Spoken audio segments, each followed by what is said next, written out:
Welcome to Zwida Media. If you're new to this channel, please subscribe. Don't forget to like, comment and share. Here's a new video for today. Enjoy.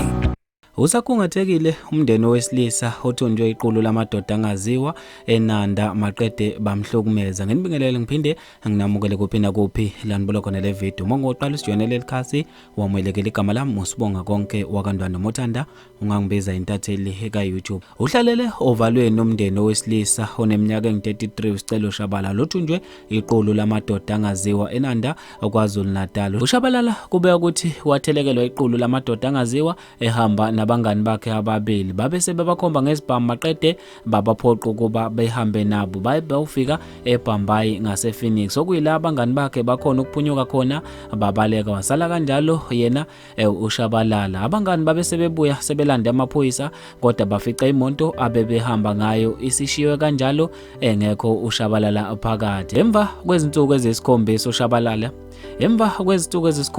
enyamalelo uShabalala kwabe umndeni wakhe usosendelwa ivideo la ayihlukunyezwa khona amadoda angaziwa babe sebefuna imali elenganiselwa ku150,000 wamarandi ukuba bamdedele namanje akwaziyo ukuthi engabe ukuphi. Emavidweni asendele umndeni kaShabalala kubonakala bemsabisa ngokumbulala ngezinto ezahlukahlukene ezizepanela kanye namagrind okusebenza. Kanti umndeni ucela noma ubani ongaba nolwazi ukuba athinte umndeni ngokuba kutholakala umkhondo kaShabalala. Lezi bafethi indaba eshiya abantu abaningi bethintekile ngendlela emangalisayo. Ngizofisa ukwazi okuphala kwakho khona lapha kwi-comment section ngalolu daba. Mina nje ngentathela YouTube sengiphuma kanje ngithi angibambe evidweni elandelayo.